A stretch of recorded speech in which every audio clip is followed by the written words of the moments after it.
Okay. Yeah, dude, welcome. Thank you. This is your second professional interview in a couple days, right? Yeah, I'm on a roll, so I hope I'm well rehearsed. Yeah, I hope you're prepared for this one because I don't really know what we're going to talk about. I I did no notes, which was my way of taking notes. Did you do no notes for the actual interview that you did the other day on Think Out Loud? Actually I have it right here. Uh, yeah, here's my notes. Mm, I have the name of a couple people who won a Nobel Peace Prize in Africa. You didn't even use those notes, though. I know, and I have the word friendship written down, and then I That wrote wa- a peace that sign. that made its way in there. Yeah, Yeah. How does it feel to be like a minor celebrity for a couple days? it feels good. Like you've always been waiting for it? Yeah, I think so. Ultimately, I'm sort of a performer, so uh, Yeah. yeah. Yeah. Anyway, You moved your piano. yeah, move the piano. And do you like my Dreamlayers Taylor Moore collection? Oh wait, dude, that's all Taylor's paintings there. All Taylor. You even got some Jesus kicking it. Yeah, Jesus is for mom and dad for Christmas, but for now it's for me. And so Oh, does Seth need a Jesus too? We're really trying to push the Jesus on everyone. I like Jesus. I like Jesus. Yeah, he's helped me with my shoulder a little bit. He told me to do qigong more. Really? Um, How does Jesus communicate to you? I just asked him. I was like, Jesus, we've never really had a relationship, but I have no idea how to help my shoulder. And the next morning and every day after that for the last 2 weeks, I've started doing qigong. So Yeah. it was Well, helping. I'm a little struck because like you grew up in the church. Your mom's what is she, a pastor, a minister? What do they call it in the Church of the Brethren or whatever you Yeah, are? she's a pastor in the Anabaptist tradition. So yeah, I grew up going to church every Sunday, and my dad's mom was the first ordained pastor of Ohio in the church. So it's in our blood. But there's no Jesus in your blood? Yeah, Jesus and I never really, it just didn't click until So, okay, what denomination were you raised in, Christian the wise? Church of the Brethren. What's that shit all about? Because whenever you talk about it, I'm like, what was that awesome church I didn't get to go to? Yeah, well, fortunately, we went to the California branch. They're all pacifists. It's a historic peace church along with the Mennonites and the Quakers. Dude, that's like a pretty good group to be a part of. The Mennonites and the I Quakers. feel most blessed. I see religion as goodwill and brotherhood and sisterhood, and not a tool for getting other people to join for the most part. So I have that angle that's helped me out for seeing the good side of faith. They're also all about simple living. They evolve sort of from the Dunkards and Old Order brethren, who are very similar to the Amish. So they got that thing going on. Um, and they don't have a creed, basically. Wait, how do you not have a creed and be a religion? That seems sort of like counter. Yeah, no creed, really. I mean, they follow the New Testament, but it's not a creed. It's just sort of like a living vessel. But so that's the cool part of it. Yeah, yeah. However, it's still a huge institution, and in the South, they don't have anything to do with homosexuality. So you have these people who are pastors. Oh, I bet some of them have a little bit to do with homosexuality. Great point. Yeah, more than a little. That's come to the forefront. Uh, you have these people who are pacifists, but they don't want to have anything to do with gay people. And in America, that's such a weird composite of belief systems that I saw that fight going on, and I thought we were at the forefront of stuff by being all peacenicky folks. But then I see actually we were quite behind, and I'm going to church every Sunday, and I didn't like the politics of who can be in Sunday school, and oh, hey, Seth, you're smoking pot, are you? I don't know if we should have you around anymore. Wait, you got bumped? I didn't get bumped, but there were conversations about. What were they like sitting you down? Like, if you keep smoking that grass, Seth, we're really not going to let you sing in Sunday school anymore? Like, what was it like? It was hard to say. Just like he's this guy and this other person, my friend, clearly were growing out our hair, and probably were smoking pot, but Oh, not on there was assumptive pot smoking. It was just assumed by the length of the hair. correct. Yeah. Oh, wow. Yeah. But fortunately, in the midst of all those days, we had an interfaith month, really an interfaith season where we'd go to different communities of faith and learn about their perspectives. And one of them was to go to Shilai Temple in Hacienda Heights. The Shilai Temple is the biggest Mahayana Buddhist temple on the West Coast, if not in all of United States. It's just this astounding, huge Buddhist ground. And that's not a Western convent temple, right? That's like more of a traditional temple Korean. for people that have maintained their faith from Asia. Correct. Yeah. So mostly Asian families, mostly, I believe it's Korean families there. It might be Taiwan. So you see a lot of Asian families going there, and it's different from a modern Zen center that a lot of us might go to. That's pretty much all. And you go to. I used to. Yeah, I haven't gone in a long time. Yeah, it's been a long time. Welcome the challenge. Anyway, it struck a bell as soon as I went there, and that was sort of the beginning of the end for me. Didn't really want to go back to church. Yeah, I'm still struck. Like, so all that time in church, Jesus, you and Jesus never clicked? Nothing. Yeah. The community, it taught me the value of community and how we can work on that as Zen Buddhists, because we're so practice oriented that it's hard for people to welcome in their families and their kids and have fun, and feel the goodwill of that aspect, because we're like, want to be awakened and stuff. And the other side though, I go to church and I feel like I'm having fun sometimes when they're not preaching and I'm hanging out with my friends and we're talking. But when I'm actually at church, I'm not being fed at all in the way that I get fed when I sit. Yeah. So I'm happy to have had that growing upness with the community, but still having something lacking there, and then find something else that is still young to America. So it's figuring out how to adapt to all these first and second generation Buddhists, I think.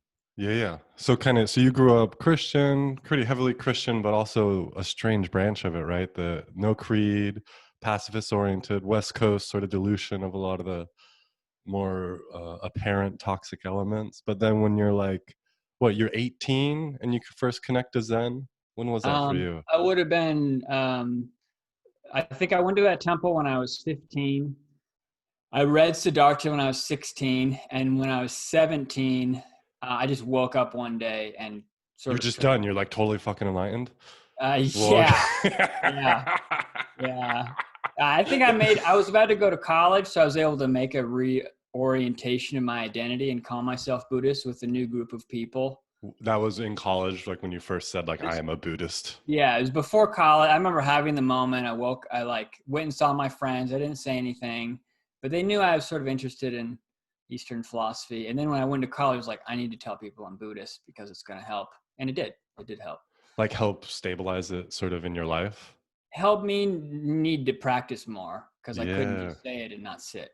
What was that? What came first for you? Like a Buddhist identity or actually like meditating? Once I started meditating and realizing how significant of an experience it was, then I said, I'm going to be Buddhist. I had no idea what that meant. I didn't know anything about teachers. Yeah, you're not like really allowed to just say you're Buddhist, right? There's like initiations and empowerments and like, yeah. And even those you get satchels and shit, Yeah, if you say you're Buddhist, you're pretty like far along the way, Yeah. Like a lot of people who sort of dabble with it, partially because they're of a mindset that they don't want to be attached to something that they might not say it. But in Christianity, you just can have your moment, get saved. You don't even have to go to church anymore. You're like you mean like sort of your conversion moment where like the Holy Spirit taps your heart and you're like, oh fuck God, I'm down. Yeah. So I kind of wanted to have that with myself and just like take the vows on my own and not have a teacher and just say I'm Buddhist. And there's like a Christian sense of conversion, which is sort of how it works actually in Asia. You're like a religious studies person at heart. You're like, okay, well, in order to make this work, I have to have a conversion experience. So I'm going to start calling myself Buddhist, and then this is going to help me to make this real. Yeah. I like this unwrapping of what really went on. I hope my framing does justice to her. Yeah. Oh, so that's like little Seth, right? Little Seth is like starting to meditate. Are you like listening? This is before apps, right? There's no apps. Yeah, there's just AOL. There's just AOL. You're like in the dorms. Are you sitting in your dorm room? Where are you meditating at? I regenerated what kind of had died, the Zen Center at college. So we would sit in the chapel. Yeah. So you're And I Christian at heart, like replant those seeds wherever you There you go. go. Yeah, there's got to be a mission in here. And I do remember a moment that I think a lot of people who start sitting have, where I start feeling quieter inside, Mm-hmm. and then I go and see my amazing rowdy group of friends, and I'm not sure how to just bring back up that yelling passion of the jokes that we're talking about. So that Yeah. took me a little bit to find The coming in and out. the coming in and out of going to sitting and then going to the cafeteria for dinner. Yeah. I mean, this has been my struggle up until this day, like how to both live sort of fully, you know, Yeah. like without sort of negating each other, that sort of quiet openness, and also like, I don't know, that other shit. um hmm so we met, right? God, when do we meet? We It's like probably 10 met years ago. 2010, 2011. Yeah. And like I don't think I clicked with you right away. Yeah, it took us a little Like bit. not into like an anti-click where I'm like, oh, who's this Seth guy? You know what I mean? But you were the only person my age at like this Zen Center that we went to with a bunch of white boomers, right? And a couple like 40 to 50-year-old boomers. They're not boomers, Gen Xers, right? You made effort, I remember. I think you made me a mixtape when I went to New Mexico to go farming, and you called Really? me when I was gone. Oh, we became friends when you left. hmm And I thought, okay, this guy's putting in the work, and he seems very fascinating. Oh, Uh, what fascinated you? What, you know, where were you like, oh, he's fascinating? you kind of have like a far out eye. Oh Um, yeah. like it seems like you've been places that you only have somewhat returned from. I'm still trying to get back. Yeah. Yeah. uh, and you've grown quite a bit. Oh yeah. Um, I know. Yeah. That was 10 years ago. We're both like different people now, right? yeah, we're in our 30s and we Yeah. got houses, sort of. You're getting interviewed by like famous TV stations, and I'm pretending to interview people.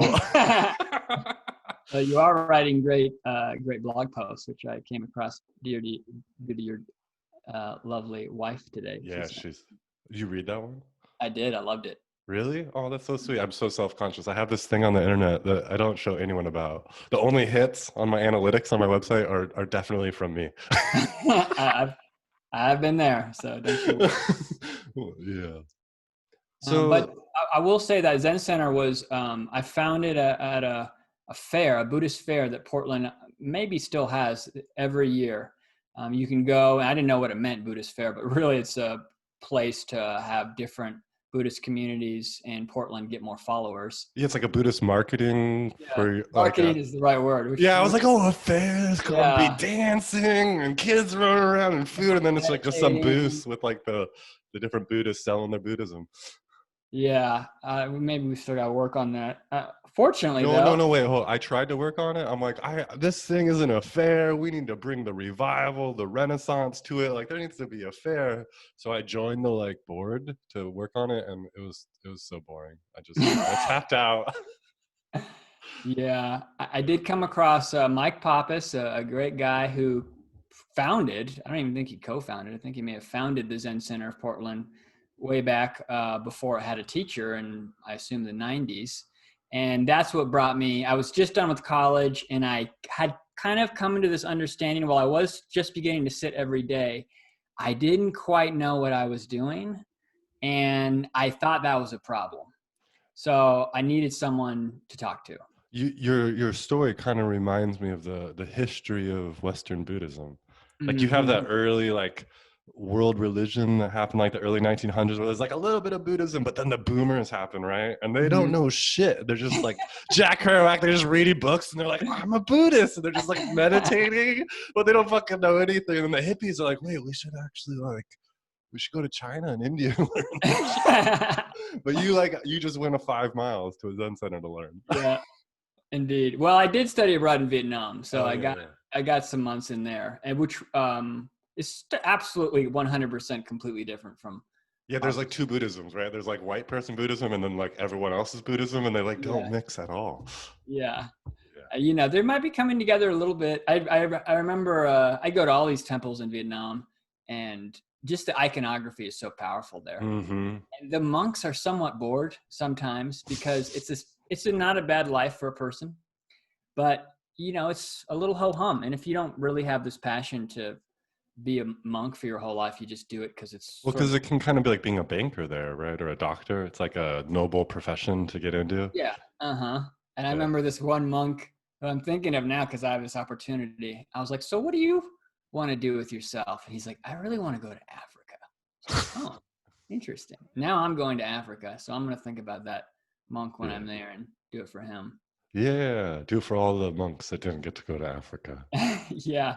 But so you're like you're just finishing college. You're like, oh my God, maybe I should actually learn how to meditate. Yeah. And I shopped around a little bit, and some of them seemed, of course, the irony of what we'll get to, some of them seemed too heavy with their teacher, too guru-like. Others were not quiet, and I really needed a quiet place to Are you sit. talking about the environment itself or the community? Yeah, I'm talking about they actually had noise in the background, Yeah. or guided meditation, or it was chanting. I remember one guy told me that silent meditation is fine, but it's not powerful enough. You have to chant, and that really pissed me off. I think that Oh. was the Soko Gakkai people. Anyway, Oh yeah, Nam-myoho Renge-kyo. yeah. It hit a nerve, I guess. So I Yeah, told him they're kind of got a sordid reputation. They're considered a organization to watch out for in France, like potentially a cult. Yeah, although I mean I do find chanting powerful, but slightly neither here nor there. So finally, I came to the Zen Center of Portland, and they were having sits every day, which was such a gift to be able to go to a place every day to sit. And it was at 6 a.m. I'd moved downtown with my college bros, and I thought, I guess I'm going to do this. I'm going to go sit every morning at 6 here.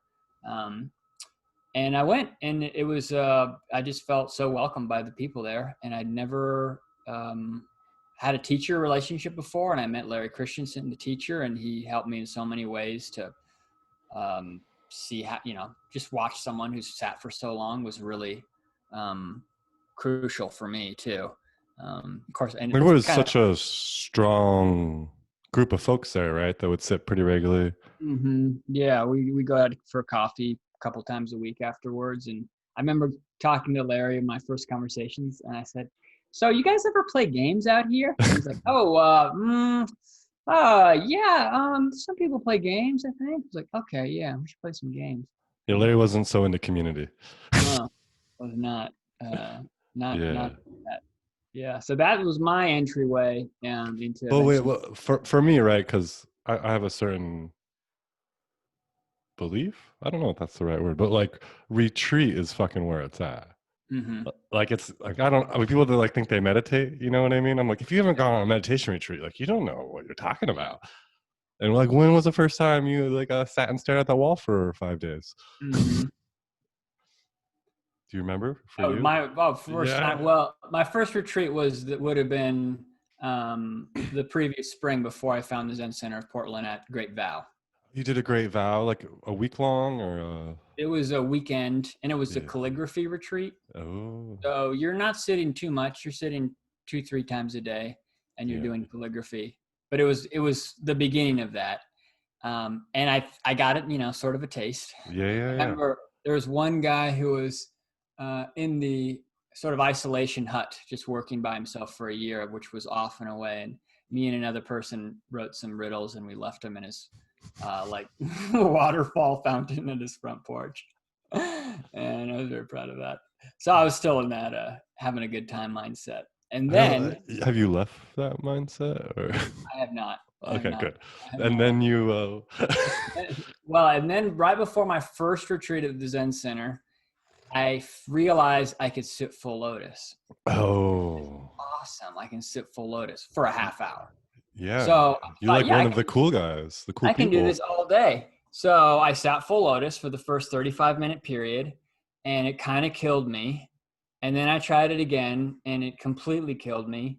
And the rest of the day, the leg pain I had gone too far, and I couldn't come back. And the very last period, At the Zen Center of Portland, as you remember, we'd face in to start, and then we'd face the wall. And when we'd finish, we'd face in again. And that very last facing in, I just leaned against the wall. I No. almost threw up. I kind of just like hid my head in my shoulder, and the bell rang, and the first day, or the second day or whatever it was done. And Mike Pappas, the one who I'd first met to begin, he came up and he gave me a big hug at the end of the day. I think he knew, Yeah, yeah, hey, this is hard. You made it through.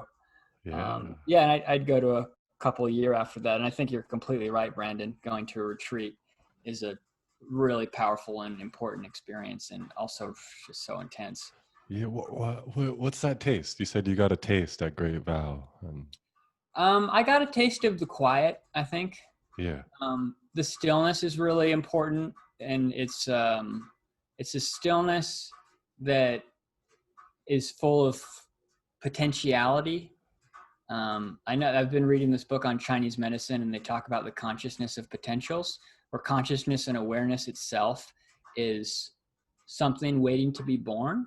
At the same time, the stillness that has energy within it, it's not like I have a lot of potential to be a great musician. You know, it means, oh, one day I'll be a great musician. I can't wait to bloom. But I feel like this stillness that has potential for great energy and for great blooming is perfect when it's just its potential. It's just still. So there's this feeling of great vibrancy within the stillness that does not need to, you don't wait for it to go forth and be born. It's great as it is. And if it ever comes to a point where, you know, you need to run around and celebrate, or it leads to a great work, then it goes to its next place, naturally next place. And I felt I got that first taste of this stillness that has energy within it, I think, at that retreat. yeah. I was listening to a documentary of Ramana Maharishi. You know him? I don't. Oh, Ramana Maharishi. He's like I think he was like 50s India. He was like a little guy and decided he was gonna. He's like 16 and he thought he was dying, laying in bed, thought he was dying for some reason, and he decided to lean into it. And then he sort of like tasted, I think, something similar to describing the sort of vibrant stillness. But he would describe it later in life a bit as a current. Like there's this current you sort of step in and you just sort of Mm, rest there. mm, And I don't know. I hmm. was thinking of that as you were talking. That Always moving. yeah, or it's like a zone, and it like has Mhm. a flow and an energy to it, and Yeah. you can kind of notice it and sort of hang out there. What a retreat do you find to be something that's special? um, I haven't done one in a couple years, so they feel a bit far away. Well, they're like the hardest thing I've ever done. Always, up until sort of recently, have they like like 40 in? It took me to be like, oh, like this isn't so bad. But like it's incredibly difficult in a way that's so confusing because you're just sitting there, and it's like, what is so hard right now? And there seems for me like this, like really potent sort of intelligence that is like infused in the experience, like and I don't know if that's like, oh, I'm going to go into a transformative space, or if it's in the nature of a meditation retreat. But like if you just like surrender to the practice as best you can, like an intelligence kind of comes through and works through the body mind in a way that like both kind of heals and like enlivens, like it's almost like I let go and then like I get healed in a way I couldn't imagine.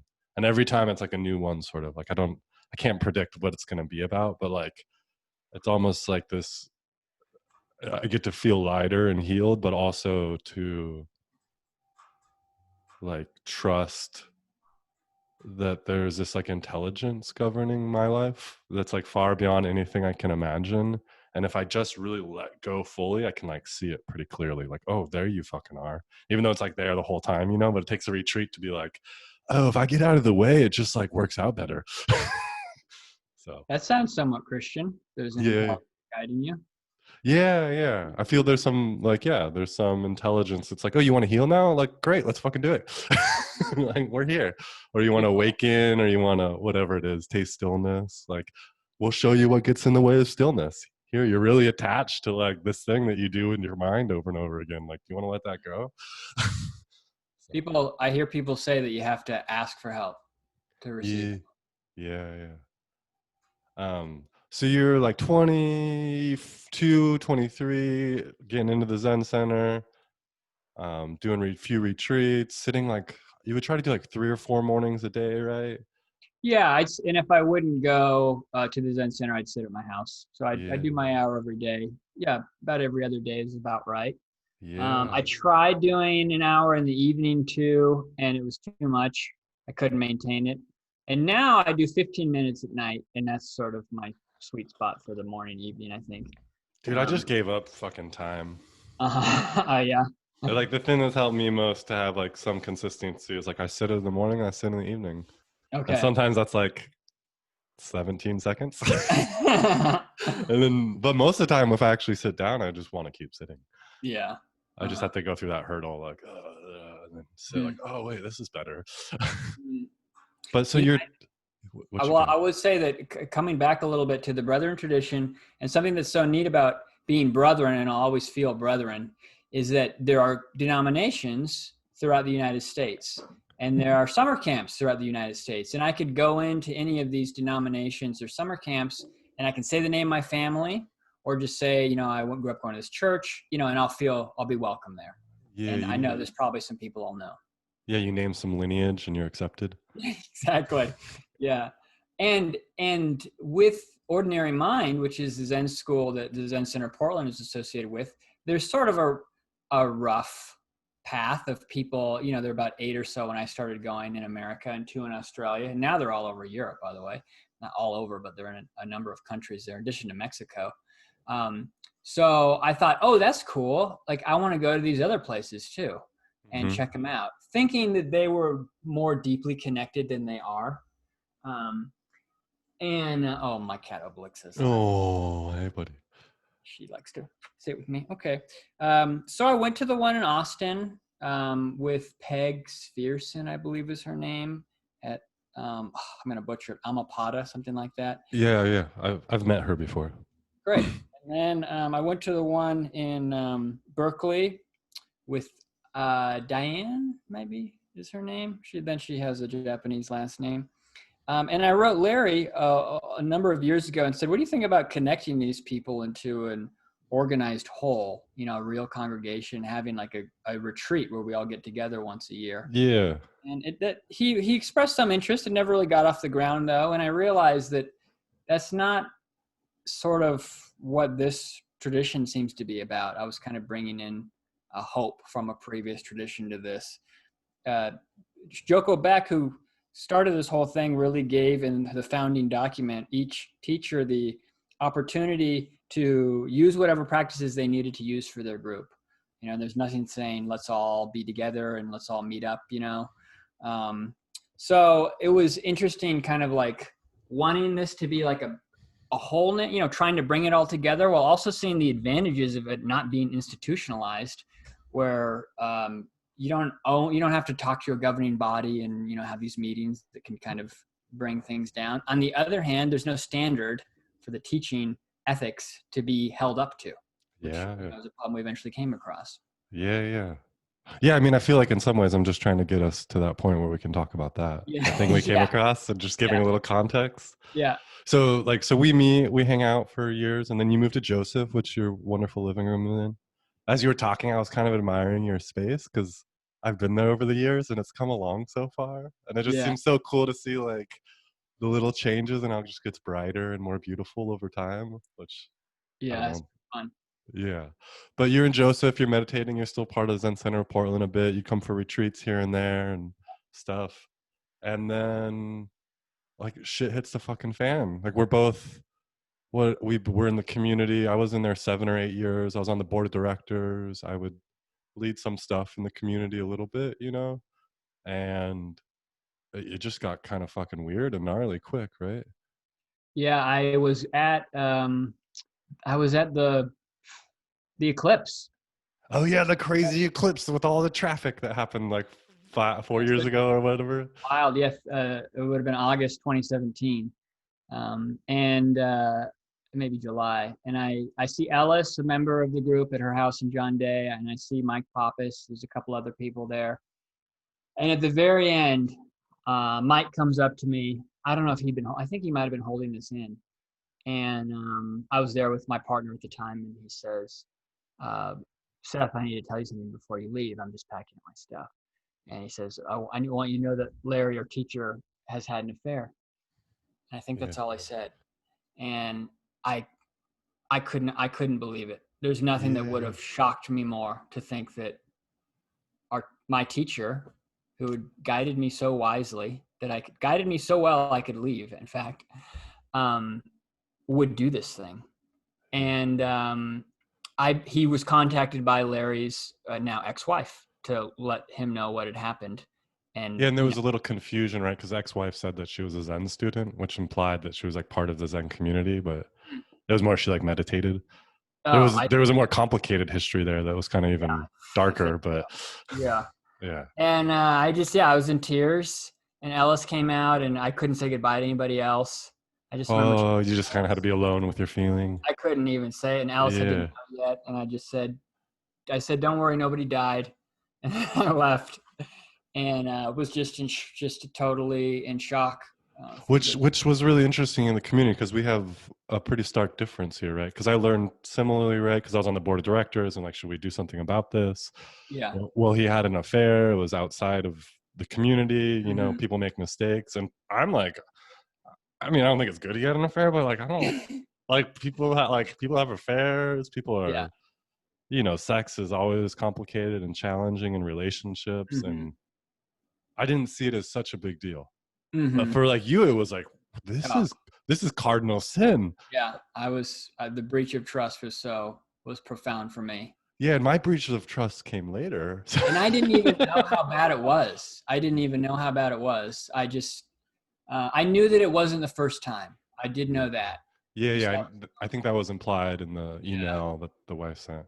And I'm like, want to be careful as we're talking, right? Because there's some like rumorville here and personal stories, and it's like we were part of a community, right? Like a spiritual community, and it wasn't like a super well-known one. It was like one of 5 in Portland.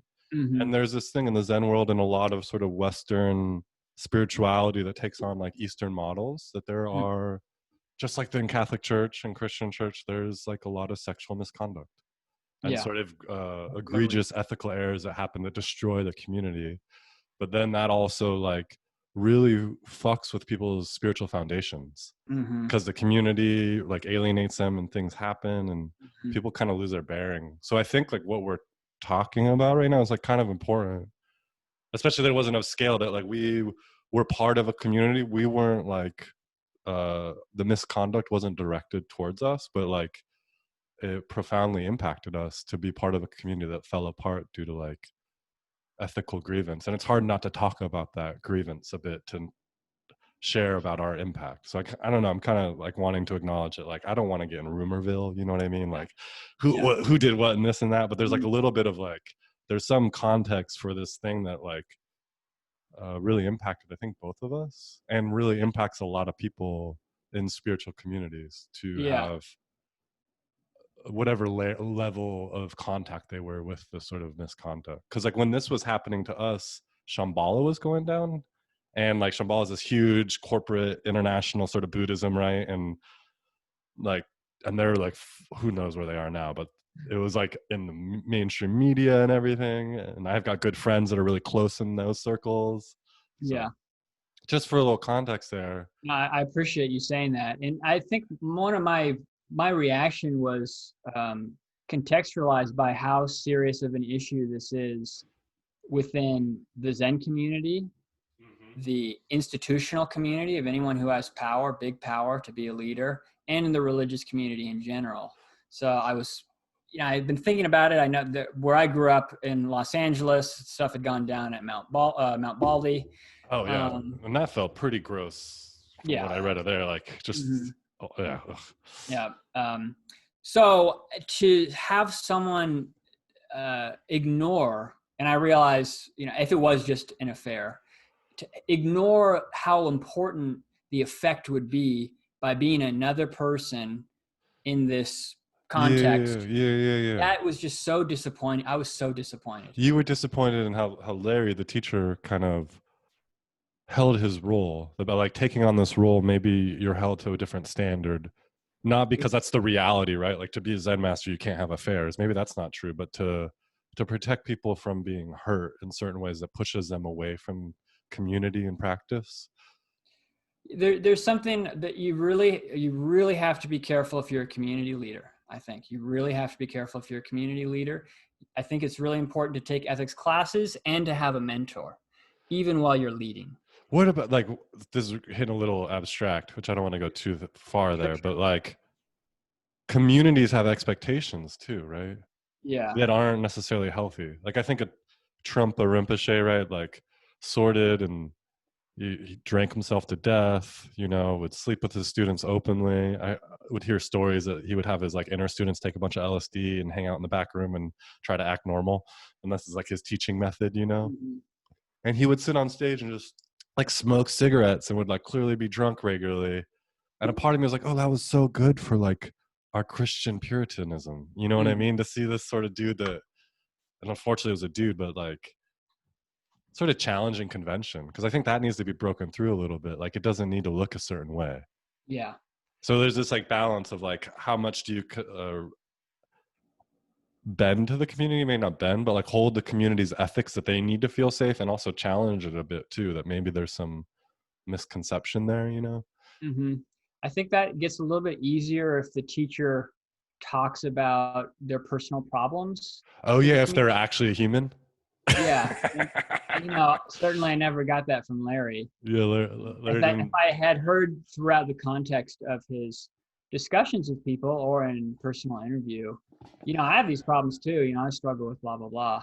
Yeah. I think one it would have made it easier for me to see the reality and not hold it up a little bit higher, probably. Yeah, I remember I was like with another person in the community, we're talking, and he's like, yeah, sometimes I just don't click with Larry because like I got like a rowdy energy. Sometimes I just need like drink whiskey and like go to the bar and like have to hold back. And like this other teacher I like, it's clear that he struggles with that too. And then like years later, it's like little did we know. Yeah. Yeah. Um, so going back to the sort of the timeline of it, Yeah. So you um, find out at the eclipse. you And like, find out of the eclipse, and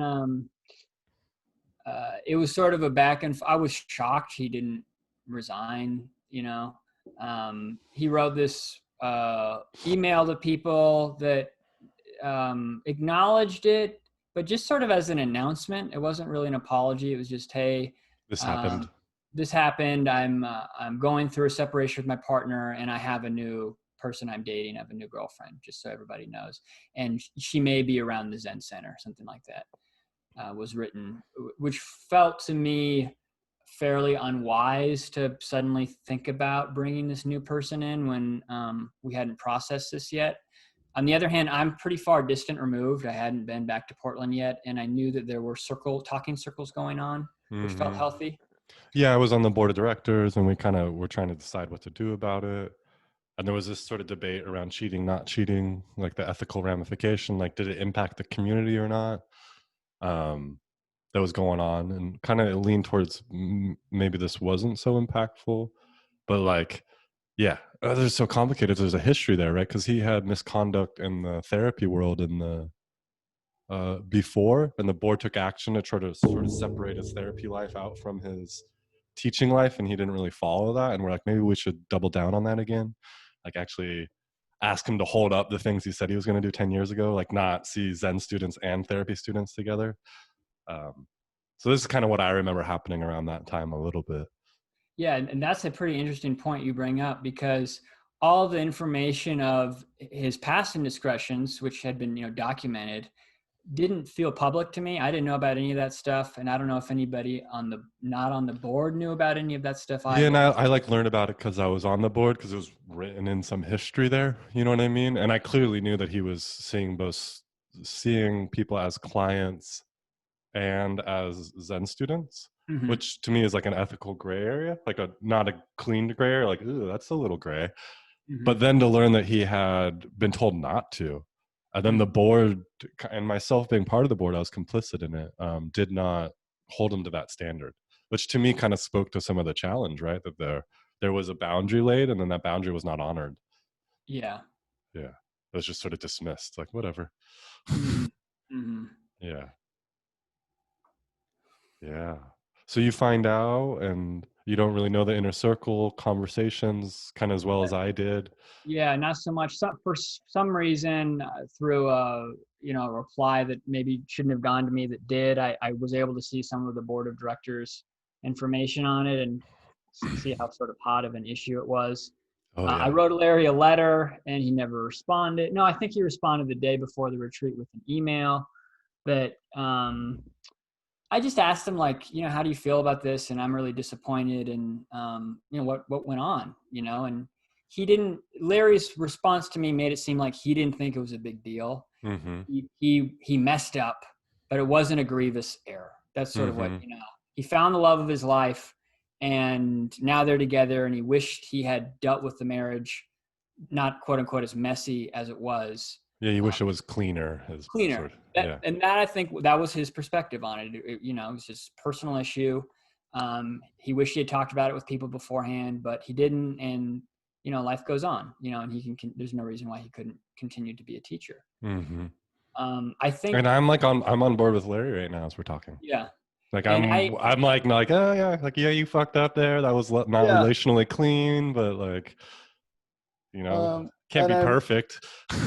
I remember one person wished that he had asked that he step aside for at least 6 months. Mm-hmm. And I encouraged that position. Yeah, you were part of the 6-month crew, right? Like take a break, Mhm. just sit as a community member or something. Yeah, and I don't think that got any traction at the time. No, none. Yeah. But then there was a retreat.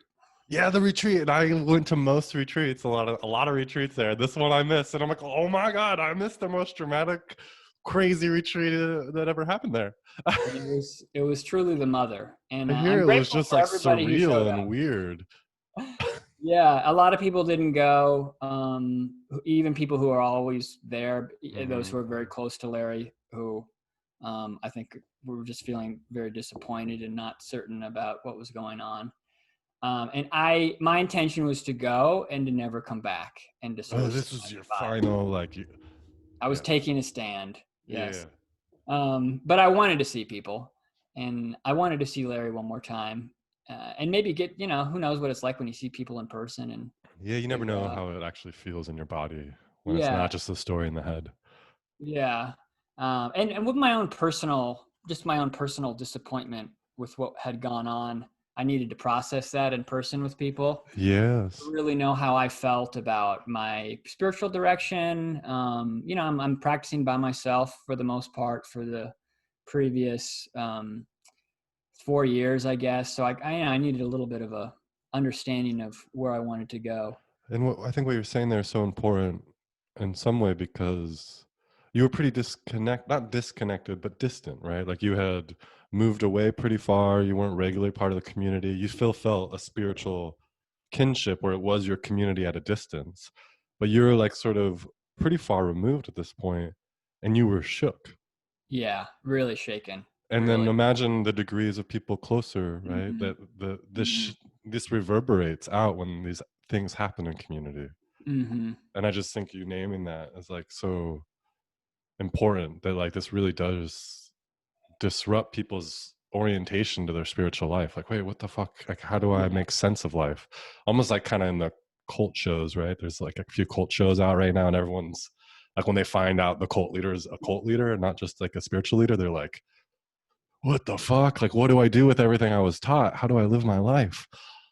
Not quite saying you were there, but No, yeah, you're totally right. And I felt some like privilege or gratitude at the other hand of not being there like because I knew that far into it. yeah, I knew if I was actually in Portland practicing, um, I just the the tragedy of it all in some ways and the disconnection with trying to figure out how to deal with this.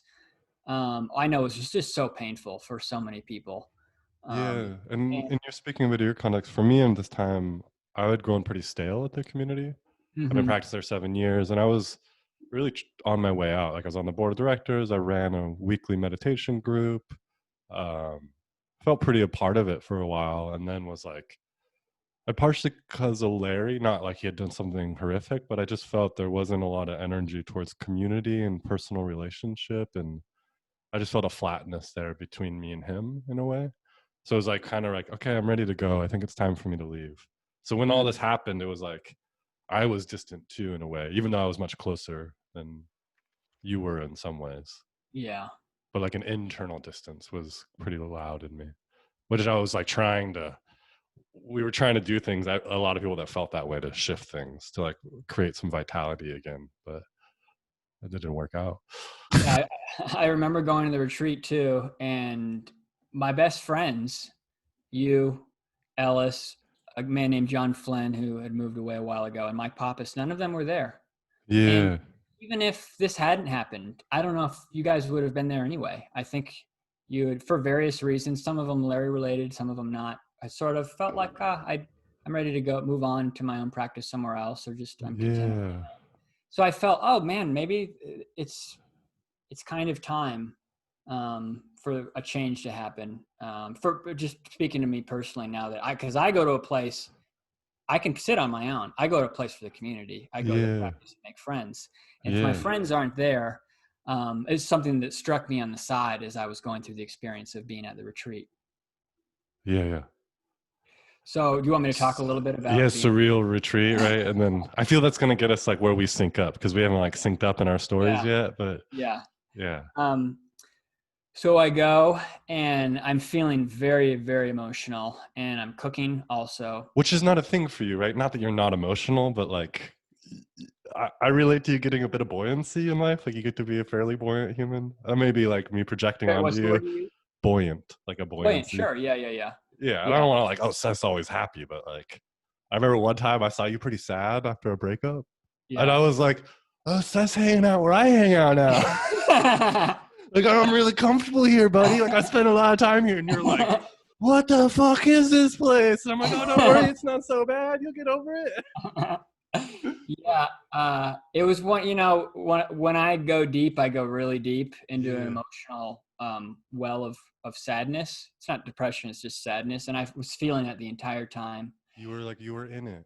I was in it. And I Yeah. remember cooking, and I had made a decision. I was not going to see Larry in the interview room.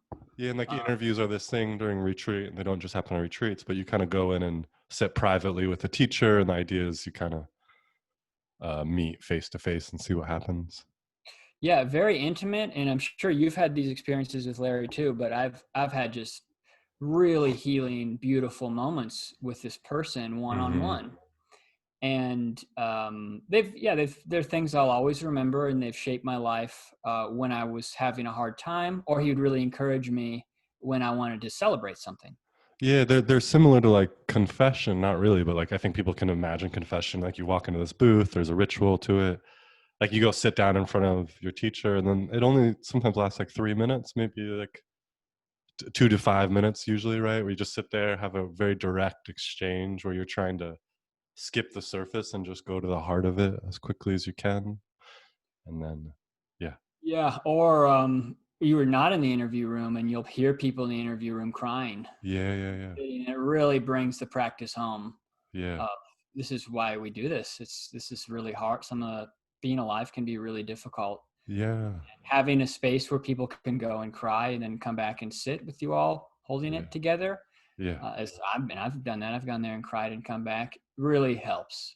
yeah, So yeah. I I say took, that because deciding not to go to the interview room was like sort of, just part of my own inner thing where I like to take a stand. And so I was like, okay, I'm going to take a stand, I guess. I'm that's gonna have to, rebellion. yeah. And I'm cooking, and Larry sees me in between interviews, and he just pokes his head in the kitchen. He's like, hey, so good to see you. Hey, come in the interview room anytime, okay? Oh yeah, And, and you're like, no, I no, no. and I just turned my head around and started crying and just kept cooking. Oh, Because I that's how knew, much the disconnect was. He had this jovial sort of yeah, like, oh hey, how's it going? And you're like mourning the loss in I some knew way. I couldn't go in when he said that. I was like, I can't go in. I Yeah, can't go in. yeah, So I think it was a 3-day retreat, which means we start on a Thursday night and we end on a Sunday. And the very first evening feels tense. And I think the next day, a woman named Hillary opened up some space to invite us in to sort of hint at the feelings that we're at, but we weren't quite there yet. And I'd like to point this out emphatically. Larry brought his new girlfriend to the retreat. Yeah. And that was just such a shock. We are in the house where Larry and his wife have lived for the last, Yeah, I don't because know how long. the Zen Center is the bottom story of a 3-story house, right? Like bottom story is all Zen Center, and the top 2 is where Larry lives with his wife and sometimes his older kid that would kind of be there at times. In the top loft of that bottom story is Larry's office. Oh yeah, his psychotherapy and his wife's psychotherapy's office down there too, right? Is down there in the hallway of the Zen Center. Yeah, so it's all fucking mixed up, dude. It's just a hot Probably, mess of like dynamics spinning together, like a soupy fucking weird place. I'd like to shout out to the women in particular who had always pointed out this is a bad idea, and I thought, oh, I don't know, I think he's just integrating, and now they're completely right. And to see this woman with Larry, granted they seemed like they were happy together, brought into this space before anything had been processed, where his, I don't know if she's living there upstairs or not, was just so disrespectful and felt so like you just took a bite of the worst food I've ever eaten in my life. Yeah, and like disrespect comes from a certain values perspective, but there's like other stances to take too around like maybe considerate, like and not considerate and being polite, but like considering the needs and the emotional tone of the community, and like sort of privileging maybe his needs above the community needs in a way. I don't know. I haven't thought about this till we're sitting here now, but like so Yeah, it I'll feels like be he sort of interested. jammed in something like accept this now. Yeah. Yeah. And she had a lot of leg pain. Yeah. I remember, I think it was her first retreat. And so she'd have to leave during the sits to go step outside or something, which I understand. But he would leave when she would leave to check in on her. And he had never used to leave. As You someone who's never left when as someone who has gone to retreats with partners, you can totally understand why you want to check in on your partner. But it's what you don't do that on a retreat. You let people have their own experience in a Yeah. big And way. as the teacher who's kind of holding the guard, so to speak, Yeah. that cushion he's always on at the forefront of the room, it was very weird to see them leave all the time. So the jarring, like teenagers fighting almost, sort of like they're having to like deal with their sort of inner dynamics. No, oh yeah, sort of felt like he's putting her first. He wants her to really know, hey, I'm here for you, and if you have problems, I'm going to come check on you. And that's just the decision he made. While we're all, still seething with things left unsaid. Mm-hmm. And I'd go on walks with some people. It was really nice. We'd kind of try and process what was going on. People would text me during the retreat, and I checked my phone after the retreat and noticed that, people like checking in on what was going on. And eventually, someone had called out Larry for how inappropriate they thought it was for him to have his then partner at the retreat. And, he sort of nodded, and he was trying different things out too. He'd bring multiple people into the interview room at once. I don't know if he let other people give the talk, but there were different practices. We'd often do eye gazing, and he tried different group practices just to bring some new ideas in. Some of those practices I thought were nice. Some of them I thought were outside of the issue. But finally, on our penultimate day, I believe, day 2, everyone said kind of what needed to be said. And when it was my turn to speak, I started crying. And I said, I want to thank everyone for being part of this community that I've been in, for the last 5 years, but I'm not coming back to the Zen Center. And I just want everyone to know that for me, Larry crossed the line. And so I can't go to retreat here anymore. And I think when I said that, there was a long pause because it was the first person to sort of publicly leave, the group. Another friend followed up and said, if everyone just said what they needed to say and did what they needed to do, I think we would make it out of here okay. And, thanks, Seth, for saying what you felt like you needed to say. So I felt a lot of relief after saying that. Like, that was what I needed to do. I needed to say what was important for my practice, and others could certainly make their own decision about what to do afterwards. So it felt lighter a little bit after that. There were some jokes that kind of went on, but it was heavy the whole time. And even when we left, I remember Larry said, I'll catch you in Joseph, or something that felt pretty flat, I guess. Like not acknowledging Yeah, the like, depth of rupture that had happened in the relationship, like the need for acknowledgement. yeah. And I don't know if I went and hung out with people afterwards like we normally do or not. Unfortunately, the Zen Center always has a sit at noon on Sunday, and the retreats always end about 11:45 a.m. Yeah, Larry would just sit after the retreat, and I was There's like, no God, you're such a room. fucking hermit. There's no room to express with words how whatever. So we'd go to a coffee shop, but people wouldn't always show up. There'd be some people would go, some people wouldn't. And that was that. So I left, and then the next day, I believe Larry said he resigned, but I know that was at the force of some people from the board.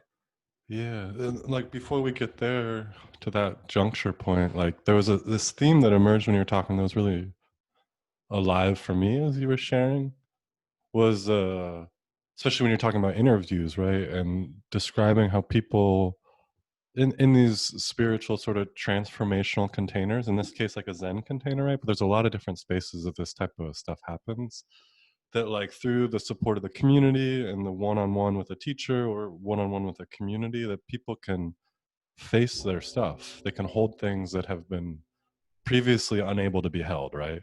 And maybe it breaks them a bit, like they cry, or they feel like they're falling apart, but the community's there, the practice is there, and they're able to move through it, right? And usually feel more whole and kind of complete on the other side. But then you're describing the community being in turmoil with itself. Mm-hmm. That like the emotional, evocative sort of struggle was actually due to the community dynamics. Mm-hmm. And then like the space didn't seem like it had anything to offer that. Like it had no way to help people be together. It could help people like fall apart with themselves and work through their own shit, but like your shit isn't the community shit. Like they're separate. Mm-hmm. And it even ties to me as we're talking like to your time in the Brethren, right? Which is about community and like how are we together and peace, right? Like how do we stay together? And from that kind of interview you gave the other day, right, where it's like, how do you have a conflict with a friend, right? And it just kind of felt like you're in a condensed, you got a week together, a few days together, like you probably should be able to work things out if you have 24 hours a day to like, and you're just, everyone's in a room the whole time. Like you would think some stuff would get fucking worked out, you know? Like maybe I'm wrong in assuming that. Yeah, no, I see what you're saying is really apt. And in this form that it took, I seemed to be closure as best as possible for Yeah, people's you practice. found your closure despite the context. I mean, it seemed like Hillary helped, some other people helped. There was an Yeah. attempt to address it, but you were able to kind of insert your closure into a space that wasn't really allowing like an authentic closure or an authentic processing. And the closure took the community. I couldn't Yeah. have had it on my own. So Yeah, there, because the community was yeah. offering me a space to speak. Yeah, there's this beautiful phrase. I think it comes from like Judaic traditions, but like it's not real until the other witnesses it. Mm-hmm.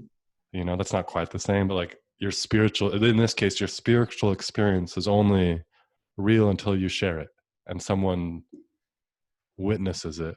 And if for you, you like needed the community to witness Yeah. the ending, it sounds on some way, like for them to hear it and hold it. Yeah. I don't want to say, make it like performative art at all, but as a person who does perform as a musician, there's something very powerful to showing your song to the Yeah. public. Yeah. The revealing of the self and the Yeah. community, the audience holding it. And And there's something there. There's definitely something there. oh no, I think like ritual healing space is a very performative endeavor. I mean, if you look historically, right, the rituals were very intact and structured for a certain healing to happen. Mm-hmm. Like, so I think there's an element there that like oh, I need to perform this thing for the healing to happen. I have to, like in therapy, right? I have to tell the story of what happened to me, right? Like whether that's true or not, that's just what people do. Like as a therapist, people just come sit down and tell me their story. I'm like, all right, Yeah. I guess you think this is what's going to help. Let's do it. Yeah. um, And one other minor point I'd like to make is at the retreat, there were a couple new people who hadn't oh, poor fellas. who hadn't really either came from far away or had no familiarity to what was going on or had never gone to a retreat before. And they were so grateful to be in a safe community space that they'd say out loud, like, why are you guys, I don't understand this problem. This is the best community I've been to. Why Yeah, is there an issue? And now you're saying you can't be together anymore? yeah, I don't understand this at all. yeah. So I could, then, like the next day, like pretty quickly after that retreat is when Larry resigns. I think it was the next day. So yeah, so I was like on the board of directors, and there was these internal emails going around, and I don't even think I was aware the retreat was happening. I didn't realize this thing synced up so close together. Um, and like the day before Larry resigned, I had a dream with you in it. Like you came to me in a dream, and it was just like you and me in this dream space, you know. And you're like, just so you know, you won't work with Larry again. And then like the dream ended, and I didn't think much of it. But then like the next day, I opened my email, and like another community member had written the day before to him, like, "Hey, like I'm asking for your resignation." And I'm like, "Wait, why is he out of the blue asking for his resignation? I thought we already went through this because people had already asked." So it was like Mm-hmm. this weird thing. And then the next email was Larry resigning, Mm-hmm. and I was like, "Oh, there's some fucking shit happening that I am totally unaware of." Because like that email had such power in it, right? Like, I need you to resign. And Larry's like, I'll resign. That may not be how the flavor, but that was my interpretation of it, you Yeah. know? Like, Yeah. yeah, don't say anything more. I'm done. Don't worry. I'm good. Yeah. Like, we don't need to talk about this. uh, And then he was done. And I was so like, whoa, that dream, right? Like, you came to me and was mm-hmm. like, okay, something's preparing me for my Mm-hmm. own process too. And it evoked so much for me because, like, for a few days, I didn't really feel much, you know? And then we were having almost, it felt like really often we'd have these circles trying to process it and stuff. And you know what I mean? The whole community would come together, and Larry would fucking be upstairs. As soon as Larry, you'd hear footsteps upstairs, and everyone's like, what's going on? Like half the community was like, you're trying to kick him out. And the other half was like, this is really horrible what's happened. And like women were coming forward with their own accounts of things that had happened, you know, and it was getting sort of like really tight as a community, like tight in the like, oh, how are we going to get through this? And I remember I was in front of my refrigerator, and I just started crying, like waves of tears, you know? And there were no thoughts or anything. And it was just like pure cathartic crying. And like, I could kind of know that because my dad left me when I was a kid. And for you, right, the like him sleeping with someone else is like, you don't fucking do that. For me, it was like, oh, you just left? Mm-hmm. And like there's this community in pain that's ruptured downstairs. Like we're fucking downstairs, and you're not going to come down here and talk to us. You're not going to tell us why you left. You're not going to like help this process along, because there was even the whole process of leadership, right? He was like an authoritarian leader in a way, and like held the community pretty tightly. It seemed really kind and gentle, and I was like, no folks, like he's in charge of fucking everything. But like, so the community just fell apart because we didn't know what to do without like the central leader, you know? But I'm like sitting there crying, and I'm like, oh, like I get to feel the wounding from my father leaving me Mm-hmm. that I couldn't touch. Like I wasn't able to access that. Like I'd done a bunch of therapy. I like cried about it a lot in the past, but like something in him leaving, right? Like the person I had given designation as like my spiritual father or whatever, right? Like Yeah. this male authority, like you're gonna actually be the good man in my life. Mm-hmm. And I'm like, you fucking too. Yeah. Wow. um so it was really like interesting for me to like how do I struggle with how I hold, like I got like profound healing through the process, Mm-hmm. both in like working through some internal wounding and struggles that I have like as a person, and also like this real clear awareness that like things Larry did made me uncomfortable. Mm-hmm. the way you talk to women and stuff, and not in this like super creepy way, but a little bit where I was just like, whoa, dude, like, why are you doing that? And I would never say anything. And then that was the whole thing, like, oh, I didn't say anything. And then everyone would talk about how we didn't say anything. Mm. And it was like, oh, why were we all not giving feedback? Like, I felt complicit in sort of allowing whatever kind of underground current that was happening there around him seeming to need adoration and love from women. Yeah. That's, you know what I mean? That he wanted to stay in that light of receiving the sort of, I don't know, adoration is the only word I can come up with. That it, like, it just got to fester. Mm. You know, I don't know. A bit of a rant on my part. Oh, thank you for sharing about at what point the pain really intersected with your life. Yeah. And I hope at some point, I don't know what your plans are, but to talk to some women involved in this, because I know their perspective of the intersection of their pain is so deep and Yeah. ingrained too. Yeah, because this has such like an archetypal patterning to it, like, you know, the someone like abandoning a community, and then the sexual rupturing too. Like, there's the sexual components to it, and then there's the fighting in the community, right? Like the people fighting with each other. I feel like anyone that has shit, which we all do, like, it must have been activated. Yeah. Like, like all the zones are like ready to be sort of like tapped, and like, do you have pain there? Because it's gonna come forward now. Yeah. Yeah. Mm. So, yeah. And then you were done. Were you like, did you feel done after that? Like, I said my piece and now I'm free? Yeah, in some ways, while living with the tragedy that I'd never experienced before. Yeah. It does feel it's like a tough thing you think happens to someone else, and it happened to you. Hmm. It happened to me. What's the toughness? What happened to you if you were to just sit Having with it? someone you love and revere and look up to let you down. Yeah. That's Yeah. what it is for me. Yeah. Um, but yet you talk about how there was something really beautiful that happened. You got to meet this pain that your father had left you with that you couldn't touch, and now you can touch it. Yeah. And there was something really important there. And I am also so grateful for this happening, Yeah. because now the idea of the teacher student thing is just gone. And I Mm. feel so much lighter because of it. Yeah. And I think it would have never left if I hadn't been so disappointed by it, to think that it's something I needed, and then it's gone and I can just be friends with people, and that's enough. Yeah. Some spiritual friendship is Yeah, enough to kind of keep the journey unfolding. most certainly, most certainly. Yeah. But I mean, it's easy for me because I'm out here, so it propelled a path that I was already on of practicing kind of on my own. Yeah. Yeah. It really like settled that. Like, this is your path right now. Yeah, so I can speak for myself personally of um, being grateful for this lesson learned, and also really taking sexual issues, sexual ethics with people who are in charge. You really be gentle and take your time with that stuff when it goes on. We've Yeah. seen it again and again and again and again.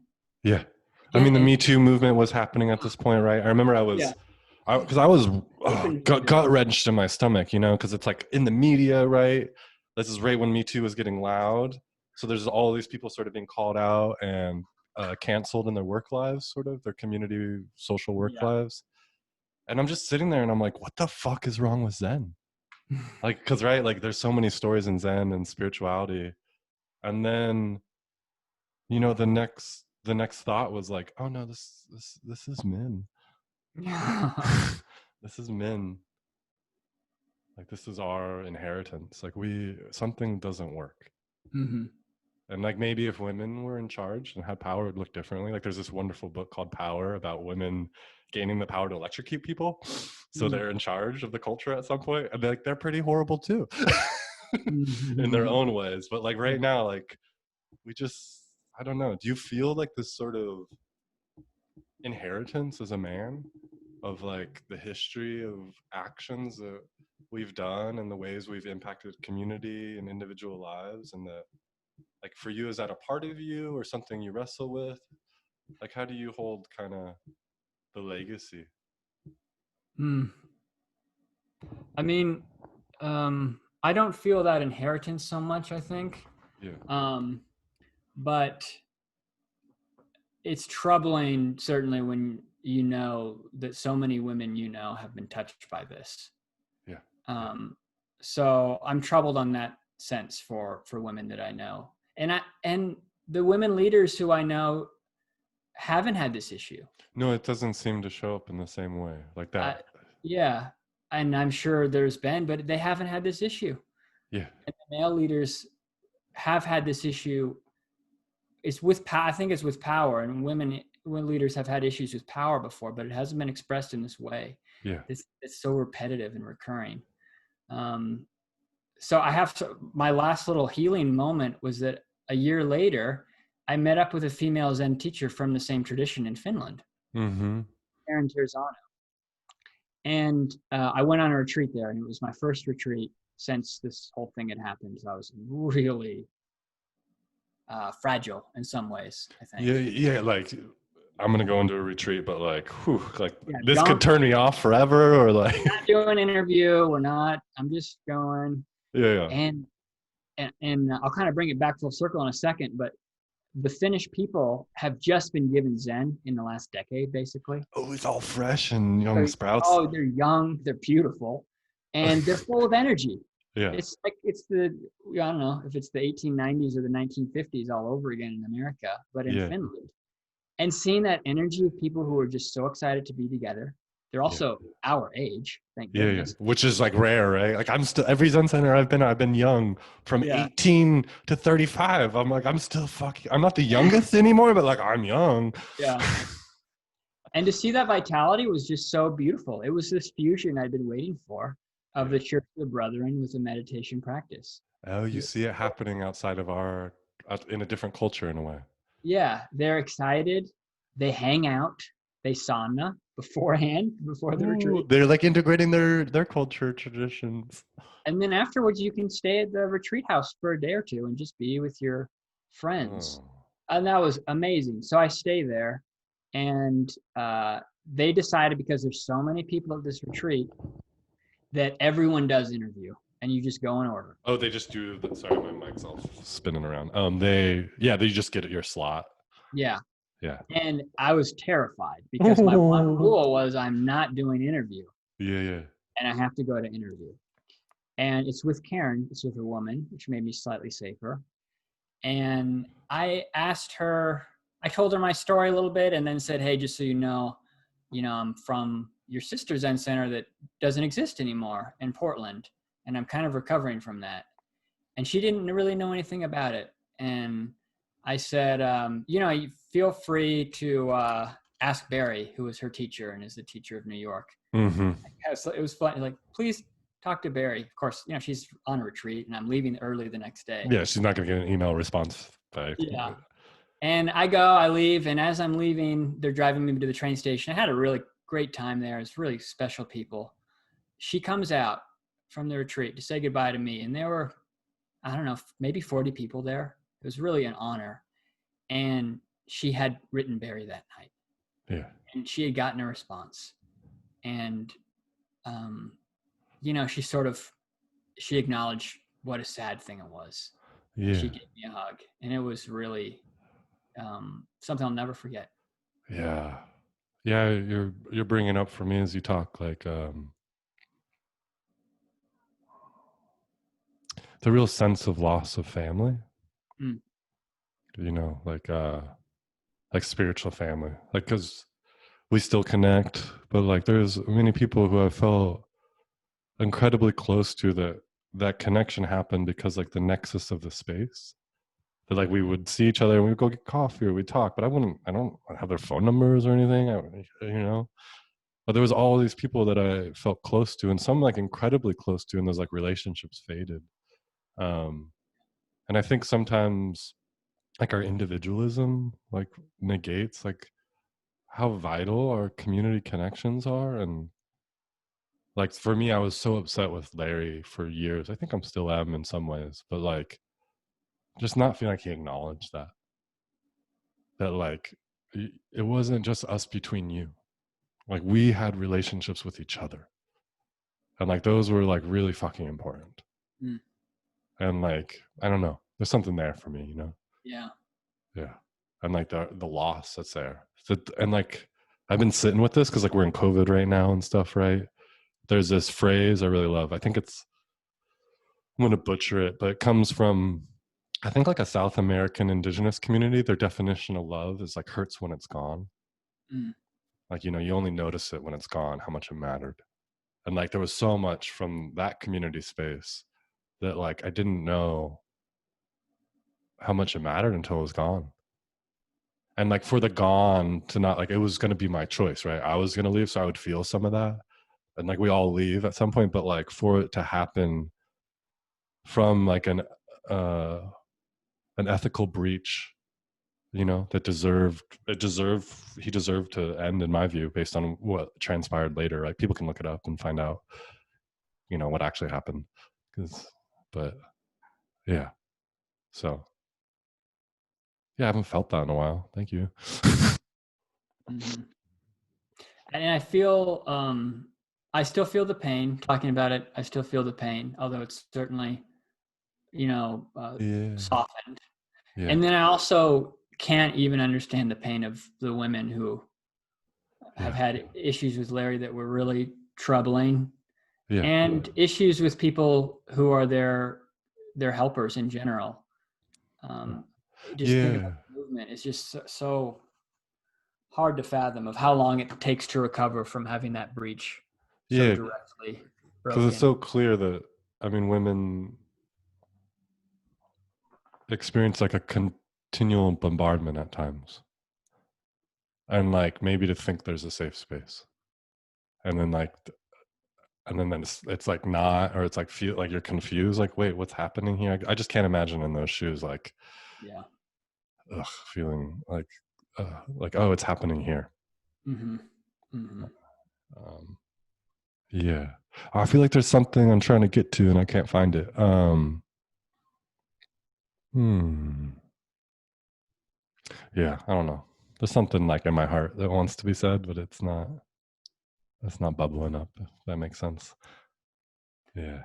I mean, what do we learn from this experience? We've actually been through this. Well, I mean, one of the reasons I wanted to talk to you, right? Because you came by the other day when you were in town and we got to hang out for a moment, which is always so good to get some Seth time in. Um, and I've been relating to my shame. Like, I don't like to talk about this. That like some of my formative Zen years were with a sort of a teacher that, I don't know, what would you say? Like a teacher that didn't live up to the teaching? I don't know. It doesn't feel right, but like that abused his role to such a degree that it calls into question the total character. Mm-hmm. And like I mean, from, it's fundamental for me. It calls into question lineage, really. yeah, say more lineage. Where someone, you study with someone you really trust, and eventually they trust you so much, that one person trusts you so much that you can be a leader, Yeah, this big capital L leader. You can lead your flock and then continue this path that actually goes all the way back to the Buddha. You can, Larry can follow his lineage and it goes all the way back to the Buddha. And yeah, we think that has great meaning because these people who are given it continue to teach. They're given the right to teach and lead a group. yeah. It brings up to me that like notion of vertical and horizontal, that there's such a verticality within Zen and some spiritual traditions, right? Like, oh, I'm an authorized teacher, and then I authorize you, and it's like me, like I give to you, but like, and I think this probably happens in a lot of communities, right? But like, how much does the community input? Yeah. Like, you know, does the community have a say in who deserves? Because sometimes there's like special relationship, right? Or people can Yeah. groove in with someone, right? And if you don't click with someone, then you don't get to. Yeah. Yeah. I think why do you have to lead by being this person? I think there's Yeah. natural leaders and that's totally fine. And we need leaders. But why do you have to why use this form where you get told you can lead in this way? Or if you become then a teacher, why do you have to then immediately have a group? Can you not have a group? Yeah. Are there other ways around it? So I hope that it just opens up doors for discussion in this, because there's been plenty of people who've been told to lead that should not have led. Yeah, I mean, this is an interesting sort of like thing you're saying here, right? Like what in you needs to lead, Yeah. and like how do you hold that, right? Like, does someone have to go through? I forget his name. I always want to know his name, but like he was at the World Religions Fair in the early 1890s or whatever, and he's like, I want to stay. And his Yeah. teacher, he's like Japanese dude, and his teacher was like, that's fine, but you can't mention Zen for 10 or 20 years. I forget what it was. I think it was 10 years. It might have been 20. Like, you can't mention it all. You just have to live here. And he's like, all right. And then 10 years in, he starts like a little sort of community Zendo Uh, in his like attic or whatever or something, you nice. know. It's like the first Zen center that we don't really know about, but Wow. but like that was his way, right? Of like working through what in you wants to do this. Yeah. Like, Mm-hmm. I mean, power is so sneaky, and fulfilling our ambitions and our purposes and our calling of like feeling successful is so sneaky and so dear to why we live, that I think you really have to take, it's important to take a lot of time to see if it's really helpful for you yeah, to be this quote unquote leader, if what's the form that it's going to take. Because so many people get distracted by this role, this influential role that they have, and there's still a lot of work left for them to do on things they haven't acknowledged in their own life, perhaps because it's shameful, or perhaps because they don't have time for it because they're helping other people with their issues. yeah, Um, and I don't know, that's sort of my takeaway, I guess, yeah, is how yeah, can we do this in a community setting? How can we facilitate and gather people without having to feel like we're in charge? yeah, yeah, yeah. Yeah, what's it gonna look like in the future? Mm, Yeah, I've been thinking about like fantasizing romantically about old, what I imagine like more community structures where communities were intact, and that like there's a spiritual role of some sort, whatever that's, a healer, some holder of that, and they weren't in charge of the community. They mm, were like a part. They were like one part, and then there was these other parts, right? They were just like, I feel like we need to get back there. Like, but then you get these communities emerge, and people live there, and they give all the retirement savings to them, and they like devote themselves, and like the spiritual leader is in charge of the whole community. It's like, no, you should be a part of a community. mm, Like, you're, because like this isn't the whole life. mm-hmm. Anyways, that was just Is that one of your visions? um. I don't know. I'm giving up my visions right now. Mm. COVID has made my visions feel complicated. Mm-hmm. I'm trying to reset. Yeah, but I think about it. Like, what would it be like to have a community that had a spiritual component to it, Yeah, but it wasn't the whole voice. yeah. Either that's another thing I've thought about a lot, is that wisdom is one aspect of the pie, Mm-hmm. like being a Buddhist teacher. That's one aspect. But people are good with money. That's another aspect. Others are really good athletes. Some people have interpersonal skills. And we elevate those with the wisdom in the Zen community to think that it's the whole pie. Yeah, And then they then can address all these other issues when really it's maybe not the whole pie. maybe not the whole pie.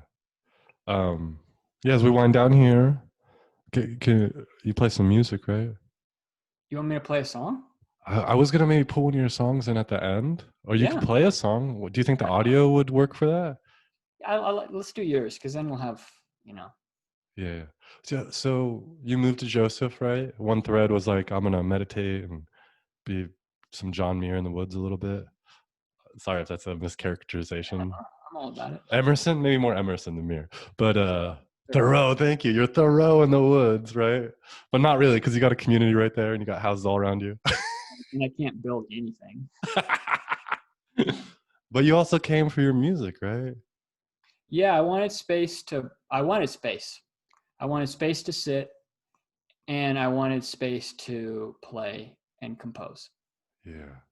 What have you found in the space? I found natural time. I Yeah. found trusting trusting creativity to come when it wants to come. Yeah, yeah. And if I was too busy, I'd have to give it a time slot for it to come. And you can't really guarantee that spark if it's going to come when I want it to be there. But if you have Oh, it, you wanted to be ready to capture the fireflies. yeah, Like when they were there, you wanted to have the space to bring life to them. yeah, Yeah, that's and awesome. have the space to have experiences that feel really organic and that will inspire more dragonflies to come out. Yeah, yeah. Which dragonfly you want us to play? Do you have a preference? No, I need you to. What do you want people to hear? Um, why don't you play the Lemur Song? The Lemur Song? You have that Okay, one? I do. You can send me a file later too. But like, yeah, Okay. Yeah, it's yeah, got live lemurs on it. yeah, yeah. And Do you I'm want to going. speak any to this one? What's the Lemur Song for you? Oh well, this is lemurs are playfulness and peace, and they're also diversity. I've had a dream of going to Madagascar, a really amazing place, for a long time in my life. And just been given this peace fellowship where I can travel to Uganda and have sort of free form over the next 2 years to go to different countries in Africa to gather their peace traditions. Whether it'll lead me to Madagascar or not, I don't know. But it's as close as I've gotten so far. Celebrating that. So in the midst of that, you don't have to play the whole piece, but there's 7 minutes in the first minute and the last I'll play minute. the whole thing. I mean, we just did like an hour and a half. People can Okay, fucking good. listen for 7 more minutes, right? Yeah. They're still here. These are injury lemurs. They're really, really amazing. They sound like whales. That's why I love them so much. Yeah. Any last words? Like now that there's a screen on you and you got a microphone and this will be announced to whoever fucking clicks on it on the internet. Like anything you want to say to the? I just want to thank you, Brandon, for bringing space to this conversation. Because Yeah. every now and then, every like 6 months, I Google Zen Center of Portland or Larry Christensen to find out if anybody knows about this. Yeah, I woke up the other day. He has like a lawsuit. He's been sued for a I couple saw million that. right now, and I someone see sent me that. I'm like, don't. Can you Yeah. wait till 5 p.m. to send me these? I don't want to start my morning with this. But it's important for people to know what happens within their, particularly if we have Zen Buddhists listening or people interested in the Zen community, what's gone on recently, Yeah. in the Portland region, because this just happened and had a really profound impact on a lot of people. And I Yeah. want to know how we can learn from it. Yeah. And for me, right, there's this like paradox that I don't know how to hold, but it seems true. That like I'm incredibly grateful for what happened within my own like healing life. Like it was a real. There's this analogy from Gregory Bateson, who's this like kind of influential thinker that did like cybernetics and stuff like that. Um, but it's like a beaker of water, right? You can't predict where it's going to boil unless there's an imperfection or like dirt on the beaker. Like Mm. that boiling point needs somewhere to start. Mm. And for me, like I've had a lot of those boiling points in my life that have helped me to heal and grow, but this one was tremendous. Yeah. It was like a real boiling point, and I'm like incredibly grateful for that. And I think what happened was atrocious. Yeah. Yeah. And like how to hold those two together. Mm-hmm. And like where is accountability and where is, because he would hold sittings after all this happened. You know what I Yeah. mean? And I was like, do I need to like ask all the Zen teachers in the area to tell him to stop? Because he even wrote a letter to like another Zen teacher telling him to stop at some point. So I was like, I think you need a letter, Larry. Yeah. I remember that. Yeah. Strong. So that paradox is like something I sit with. Yeah. Absolutely. Yeah. Okay, my friend. Well, thank you so much for doing this. We did this like a year and a half or a couple years ago, one of these, and clearly wasn't the right time. So I'm really happy that you're the first one I'll be putting down on the internet. I love you dearly. Love you Thank you. too. Yeah, I love you too, friend. Thank you for being with us. I'm going to stop recording now. All right.